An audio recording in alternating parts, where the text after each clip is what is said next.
नमस्कार, दोपहर के 1 बजने वाले हैं। वक्त है अपना बिहार का और मैं हूं आपके साथ विभा उपाध्याय। बिहार में गाली पर शुरू हुई सियासी लड़ाई अब कांग्रेस दफ्तर पर चढ़ाई और सड़क पर मारपीट तक पहुंच चुकी है। चुनाव से पहले ही बिहार में सियासी दलों के बीच तनाव काफी बढ़ गया है। राहुल गांधी की वोटर अधिकार यात्रा के दौरान 27 अगस्त को दरभंगा में कांग्रेस के मंच से पीएम मोदी को गाली दिए जाने के बाद बीजेपी काफी गुस्से में है और राहुल गांधी के खिलाफ कार्रवाई की मांग लगातार की जा रही है। कांग्रेस के खिलाफ बीजेपी ने आज सड़क पर मार्च शुरू किया, लेकिन जैसे ही बीजेपी का यह मार्च कांग्रेस दफ्तर तक पहुंचा, पहले से तैयार कांग्रेस कार्यकर्ता और नेता सामने आ गए। सड़क पर ही दोनों दलों के कार्यकर्ता आपस में भिड़ते हुए आपको दिख रहे होंगे और लाठी डंडे से मारपीट और फिर पथराव जैसे हालात बन गए, जिसके बाद स्थिति जैसे बेकाबू सी नजर आई। तो मारपीट के दौरान जमकर पथराव किया गया है और ये सदाकत आश्रम की तरफ जैसे ही बीजेपी के तमाम कार्यकर्ता आगे बढ़ते नजर आए, उसके बाद दोनों ही पार्टी के कार्यकर्ता एक दूसरे के ऊपर हाथापाई और देखिए किस तरीके से हालात बेकाबू होते नजर आए। पुलिस बल को यहां पर पहुंचकर हालात को काबू में करना पड़ा। कांग्रेस और बीजेपी के ये वो कार्यकर्ता हैं और रास्ते से गुजरने वाले वाहन हो उनको निशाना बनाया जाता है, एक दूसरे पर हाथ छोड़े गए, लाठी डंडे से एक दूसरे के ऊपर हमले कर दिए जाते हैं। मारपीट की तस्वीरें, सड़क पर संग्राम जैसे हालात दिखे और वाहनों के शीशों को देखे कैसे क्षतिग्रस्त कर दिया गया। बीजेपी और कांग्रेस के कार्यकर्ता आपस में भिड़ते हैं और सड़क पर ही संग्राम शुरू हो जाता है। प्रधानमंत्री नरेंद्र मोदी पर अभद्र टिप्पणी के मामले को लेकर बीजेपी लगातार कार्रवाई की मांग कर रही है और ऐसे बयानों को लेकर कांग्रेस पार्टी की तरफ से इसकी निंदा किए जाने की मांग पर अड़े हुए हैं।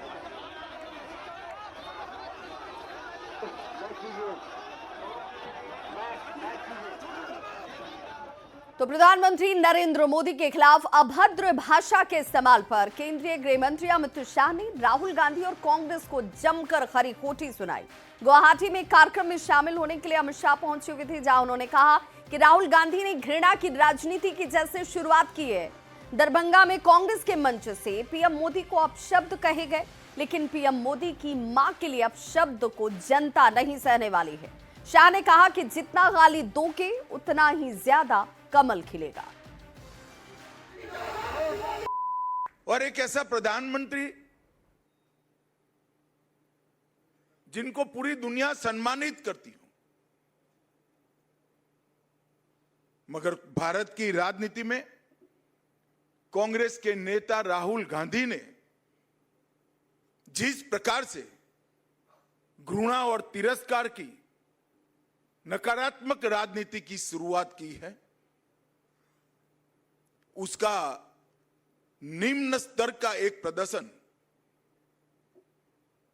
उनकी घुसपैठिया बचाओ यात्रा में देखने को मिला। ये घुसपैठिया बचाओ यात्रा जो उन्होंने बिहार में निकाली है,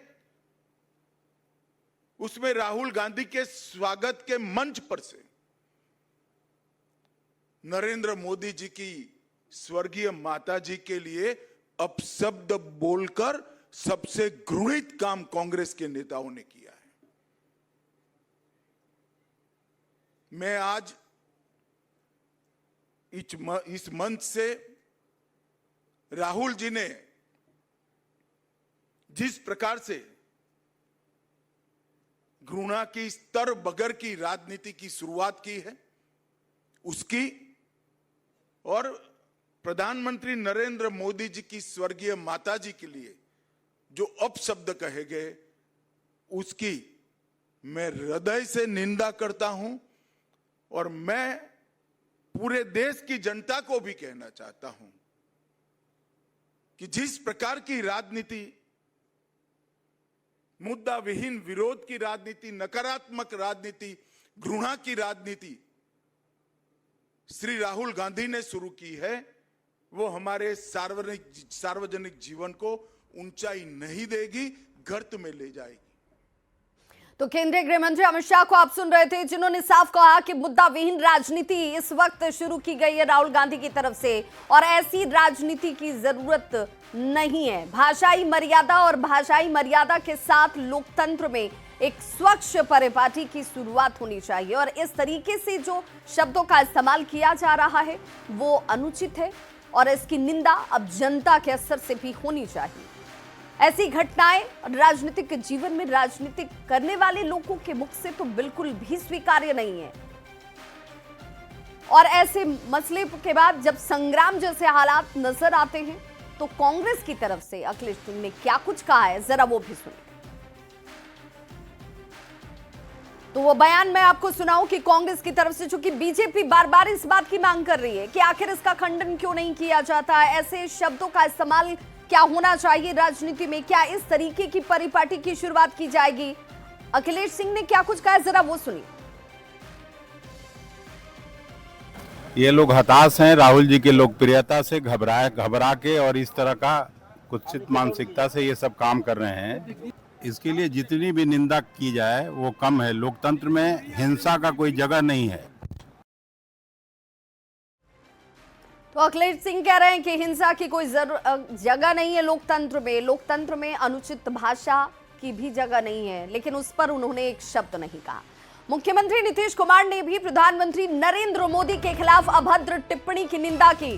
सीएम ने सोशल मीडिया एक्स पर पोस्ट किया, जिसमें लिखा कि कांग्रेस और आरजेडी के मंच से पीएम मोदी और उनकी मां के लिए जिस तरह की भाषा का इस्तेमाल किया गया वो अत्यंत ही अशोभनीय है, इसकी निंदा करते हैं। तो मुख्यमंत्री नीतीश कुमार की तरफ से भी कहा गया कि ये जो शब्द और जिस तरीके की अशोभनीय भाषा का इस्तेमाल किया जा रहा है वो निंदा के योग्य, और इसकी निंदा की जानी चाहिए। ऐसी भाषा लोकतंत्र में कहीं से भी स्वीकार्य नहीं होनी चाहिए। और सोशल मीडिया प्लेटफॉर्म एक्स पर पोस्ट करते हुए मुख्यमंत्री नीतीश कुमार ने लिखा कि कांग्रेस और आरजेडी के मंच से पीएम मोदी और उनकी मां के लिए जिस तरह की भाषा का इस्तेमाल किया गया ये अत्यंत अशोभनीय है और इसकी निंदा करते हैं। तो ऐसे में अब इसे लेकर आम जन से लेकर राजनीतिक दल के लोग भी अब इस पर अपनी प्रतिक्रियाएं सामने रखते नजर आ रहे हैं और इसकी आलोचना की जा रही है। परिपाटी, एक स्वच्छ परिपाटी की शुरुआत होनी चाहिए। लोकतंत्र है और लोकतंत्र में भाषा की मर्यादा का ख्याल रखा जाना बहुत जरूरी है। हालांकि इसे लेकर शख्स की तरफ से जो बयान दिया गया था उस शख्स को गिरफ्तार किया गया है, लेकिन अब इसकी कड़ी आलोचना जो है वो की जा रही है।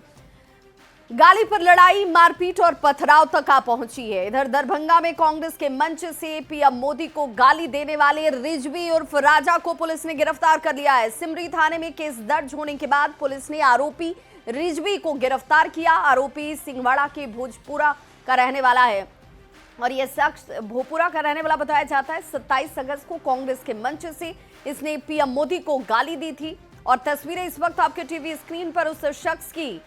मंच था कांग्रेस का और इसी मंच से इस शख्स की तरफ से अब शब्दों का इस्तेमाल किया जाता है।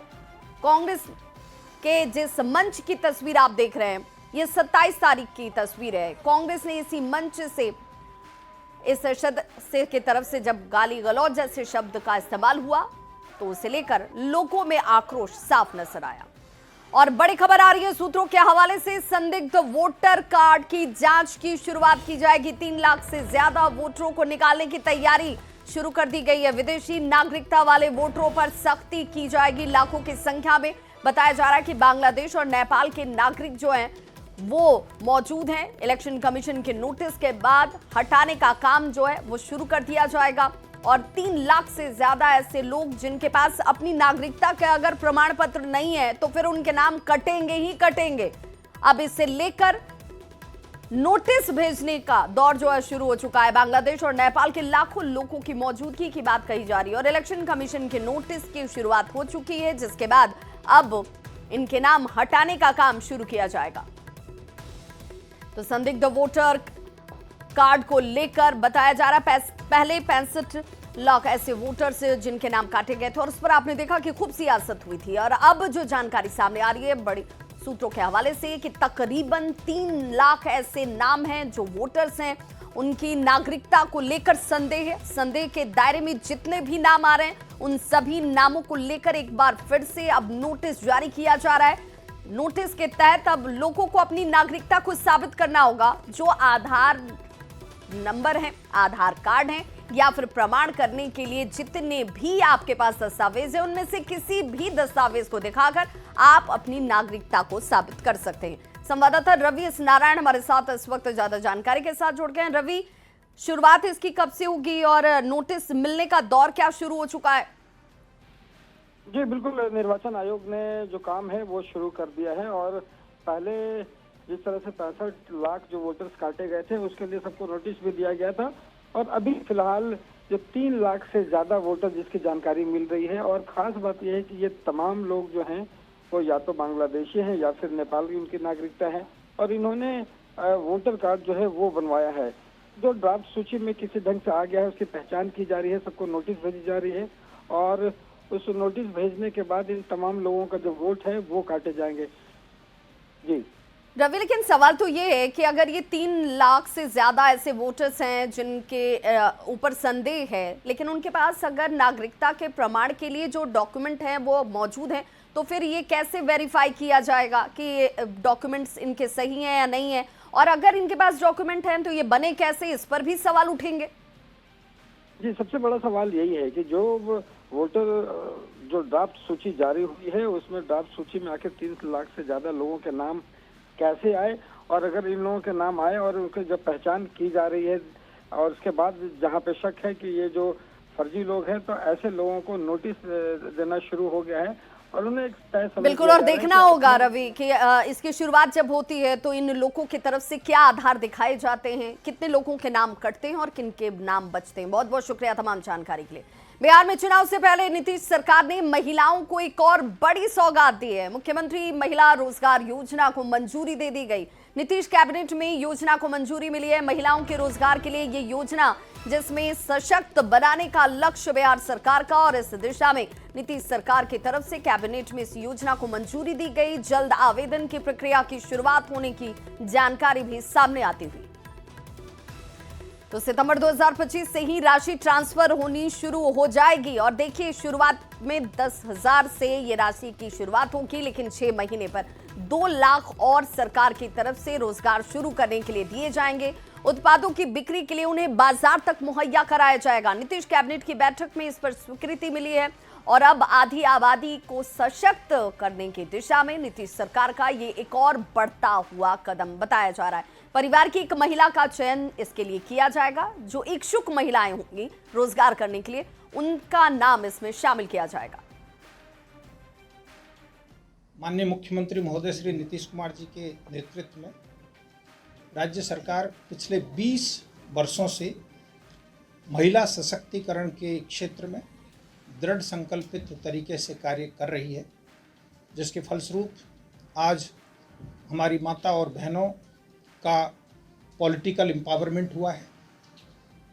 आपको ज्ञात है कि वर्ष 2006 में पंचायती राज अधिनियम में 50% आरक्षण का प्रावधान किया गया था। 2007 में नगर निकाय अधिनियम के अंतर्गत 50% आरक्षण का प्रावधान किया गया था, जिसके परिणाम स्वरूप अभी जो चौथी जनरेशन की पंचायती राज इंस्टीट्यूशंस और अर्बन लोकल बॉडी कार्यरत है, उनमें लगभग 57% चुने हुए पद महिलाओं द्वारा रिप्रेजेंट किए जा रहे हैं। आप इस बात से भी अवगत हैं कि माननीय मुख्यमंत्री जी ने 2016 में राज्य में शराबबंदी कानून लागू किया और उस शराबबंदी कानून को बनाने में सबसे ज़्यादा प्रेरणा और मांग हमारी माता और बहनों की रही है। तो उनकी मांग के आधार पर, यानी निर्णय लेने में उनकी सशक्त भागीदारी के फलस्वरूप ये नीति आई, जो पिछले 10 वर्षों से राज्य में शराबबंदी का न मात्र सफलतापूर्वक लागू हुआ है, बल्कि उसके फलस्वरूप राज्य के आर्थिक विकास को एक बहुत बड़ा बल मिला है। उसमें मुख्यमंत्री महिला रोजगार योजना, इसकी शुरुआत की जाएगी और सितंबर में आवेदन लेकर पहला किस्त 10,000 रुपया उनके खाते में डाला जाएगा और उसके बाद 2 लाख रुपये तक की की सहायता राशि बिहार सरकार देगी। आज महिलाओं का दिन है। एक तरफ जहां इंडी गठबंधन के लोग देश के यशस्वी प्रधानमंत्री आदरणीय नरेंद्र मोदी जी के मां को गाली दे रहे हैं और दूसरे तरफ बिहार के लोकप्रिय मुख्यमंत्री नीतीश कुमार जी बिहार में मां और बहनों की रक्षा के लिए उनके रोजगार की चिंता कर रहे हैं कि हर एक परिवार में एक महिला को स्वरोजगार देने के लिए उनको सरकार कटिबद्ध है। इसकी पूरी कार्य योजना बनाई गई है। कोई अपने परिवार के लिए जीता है और नीतीश कुमार जी बिहार की बेटियों के लिए जीते हैं, महिलाओं के लिए जीते हैं। यही मौलिक परिवर्तन इस बिहार की राजनीति में हुआ है। ये बिहार सरकार जैसे ही इसको एहसास हुआ कि बिहार में उनकी सत्ता जाने वाली है, तो बिहार की जनता को चुनावी चूरन, चुनावी लॉलीपॉप, चुनावी जुमले के तहत ये इसको परोस रहे हैं। लेकिन बिहार की जनता भली भांति ये जानती है कि ये चुनावी चूरन है और बिहार की जनता बिहार सरकार की चूने लगाने वाली झांसे में नहीं आने वाली है। और बड़ी खबर इस वक्त आ रही है, सिविल कोर्ट को उड़ाने की धमकी दी गई है। पटना सिविल कोर्ट को उड़ाने की धमकी मिली है। ईमेल के जरिए ये धमकी दी गई। सिविल कोर्ट की बढ़ा दी गई है। फिलहाल इस वक्त सुरक्षा व्यवस्था सिविल कोर्ट को कराया जा रहा है खाली। मौके पर इस वक्त टाउन डीएसपी, बम और डॉग स्क्वाड की टीम को बुलाया गया है। सिविल कोर्ट को जैसे ही मेल के जरिए उड़ाने की धमकी दी गई, उसके बाद एहतियाती तौर पर सुरक्षा इंतजाम कड़े कर दिए गए हैं। सिविल कोर्ट को खाली कराया जा रहा है। बताया जा रहा है कि एक ईमेल मिला जिसमें धमकी दी गई थी बम से उड़ाने की, जिसके बाद ये एहतियाती कदम उठाए गए हैं। सिविल कोर्ट की सुरक्षा को चाक चौबंद और किया जाता हुआ एक एक आने वाले जाने वाले शख्स की जांच की जा रही है, वाहनों की जांच की जा रही है और डॉग स्क्वाड की टीम को बुलाया गया है। सिविल कोर्ट को एक बार फिर से उड़ाने की धमकी मिली है और अफरा तफरी का माहौल है। पूरे कोर्ट परिसर को खाली कराया जा रहा है। ईमेल के माध्यम से यह धमकी मिली है और लगातार अधिवक्ता से लेकर न्यायाधीश जो हैं वो बाहर निकल रहे हैं। तस्वीरों में आप देख सकते हैं बिल्कुल अफरा तफरी का माहौल यहाँ पर बना हुआ है और पटना के पुलिस प्रशासन के आलाधिकारी भी मौके पर पहुँच गए हैं और बम डॉग स्क्वाड की टीम को भी यहाँ बुलाया गया है। फिलहाल देखिए यहाँ पर तमाम जो पुलिसकर्मी हैं वो सिविल कोर्ट परिसर को खाली करा रहे हैं। जो अधिवक्ता लोगों के बैठने की जगह है, बार एसोसिएशन, उसको भी खाली कराया जा रहा है और लगातार आज जो कर्मी हैं वो बाहर आ रहे हैं। सिविल कोर्ट परिसर को प्रायोरिटी बेसिस पे खाली कराने की कार्रवाई जो है शुरू कर दी गई है। अफरा तफरी का यहाँ पर माहौल बना हुआ है। निश्चित तौर पर एक बड़ी घटना, एक बड़ी धमकी ईमेल के माध्यम से और फिलहाल कोर्ट परिसर को खाली कराना प्रायोरिटी बनी हुई है। यहाँ पर तस्वीरों में देख सकते हैं। और क्यों कोर्ट को क्यों खाली करा रहे हैं आप? क्यों खाली करा रहे हैं? अभी कुछ हमको पता नहीं है। केवल खाली करा रहे, इतनी जानकारी। प्रमोद कुमार रजक बता रहे हैं कि कोर्ट परिसर को खाली कराया जा रहा है। क्यों खाली कराया जा रहा है ये जानकारी नहीं दे रहे हैं। लेकिन देखिए अब लगातार जो अधिवक्ता हैं जो और न्यायाधीश हैं वो लगातार हट रहे हैं यहाँ से। क्यों खाली कराया गया? अरे बेवकूफ़ों का भंडार है और क्या कहेंगे। ये सब कुछ होना जाना नहीं है। एगो हुआ कि संभावना है। डिस्ट्रिक्ट जज के वेबसाइट पर मिला है, उनको सुप्रीम कोर्ट से या हाई कोर्ट से मिला है। हाई कोर्ट से मैसेज उदय प्रकाश जो अधिवक्ता हैं वो बता रहे हैं कि हाई कोर्ट से जो डिस्ट्रिक्ट जज हैं उन तक इन्फॉर्मेशन आया और उसके बाद अब कोर्ट परिसर को खाली कराया जा रहा है। संजय कुमार, न्यूज़ 18 पटना। और संवाददाता संजय हमारे साथ इस वक्त जुड़ गए हैं ज्यादा जानकारी के साथ। संजय, अभी तक की जांच में कुछ सामने आ पाया क्या कि आखिर ये क्या मसला है?